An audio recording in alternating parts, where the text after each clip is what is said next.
On the beach, they watch the raft sink. Jasper, so long, Jonah. External camp night. Only Jasper remains. He sits at the edge of the shore and stares out across the water at the yacht in the distance. Courtney walks up slowly beside him, sits, draws circles in the sand with her toe. Courtney, this isn't exactly what I expected. Jasper, really? The orgies getting dull? Courtney, there are orgies? Jasper, we could start one. Jasper and Courtney walk slowly toward her tent. On the water, Cobber sits in a raft and quietly rows toward the ship. External camp day. A beautiful sunrise as contestants wake and groggily pull themselves from their tents. The campsite is a mess. Belongings are strewn halfway across the beach. Jeff picks up several empty water containers. Jasper stares at the dead fire. Courtney picks up a pair of bikini panties from the sand. Jeff, someone dumped out all our water. Jasper, somebody put out our fire. Courtney, someone's been sniffing my panties. Everyone turns and stares at Courtney. She holds the panties up and shrugs. Jasper, it was me. They all turn to Jasper. Brad, you dumped our water. Jasper, no, I sniffed the panties. Courtney looks at Jasper, gives him a wink and a smile.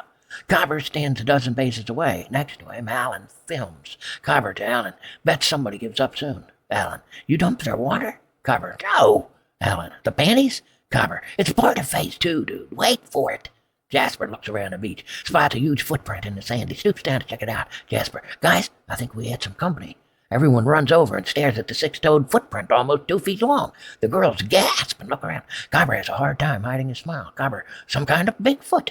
Jasper, Bigfoot is American. This is more like Godzilla. Jasper takes a small stick and points at the print. Near the heel, a small indentation in the sand reads, Made in Japan. Everyone stares at Cobber. Cobber, listen, nothing in the rules keeps me from playing tricks. I have a limited budget. I have to keep things moving along. Bree, anything for the show, huh? Pretty lame. Racine, you would have more money if you didn't bring all these helpers. Cobber, it's one dude and he works for beer. Racine, how did one guy make 100 little tiny footprints? Everyone stares at Racine. Racine, don't tell me I'm the only one that saw all those baby prints around the tents. Jasper is excited. Jasper, the Menacune. Racine, are they made in Japan too? Jasper runs to the tents to check the tracks. Brad sneaks behind Nancy, pinches her butt. Nancy screams, spins, knees him in the crotch. Brad grabs his crotch, drops to the sand. Nancy, son of a bitch, don't do that. Brad, oh fuck, they just healed. Racine, I'm not afraid of fat white men in rubber suits or men goonies. Jeff, something made those tracks. Bree, and mutilated the oranges.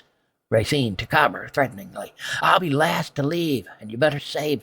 what the fuck does she say? To Cobber threateningly, I'll be the last to leave, and you better have my money. Jasper rejoins the group. Jasper, you can't win, any of you. Everyone looks at Jasper. Some sneer, some question. Even Brad stops his whining and stares. Brad, and why is that, Tarzan? Jasper, because I don't intend to leave at all, even after you're all gone. Interior. Production tent, Nancy's room, day. Nancy lies on the full-size bed and watches TV. Cobber sits on a chair facing her, upset. Cobber, it's only been 8 days, Nancy. How can we be running out of money? Nancy, you're the one that set the budget. Cobber, I didn't count on setting up luxury accommodations with satellite television, air-conditioned tents, and daily 4-star dining with a chef and a butler. Nancy, well, you should have, I guess. Did you think I was going to live like a peasant? Cobber, no, I thought you would stay at home in your castle. Nancy, well, I didn't. So I guess maybe you're better as a tampon inspector than a business manager. Cobber, I only did one thing as manager. I told you, it's not what I want, Nancy. And I'm telling you that in 2 days you better have a winner or else you'll be spending their reward money. Cobber, you have a contractual obligation to pay the winner. Nancy, then we shut down in 2 days.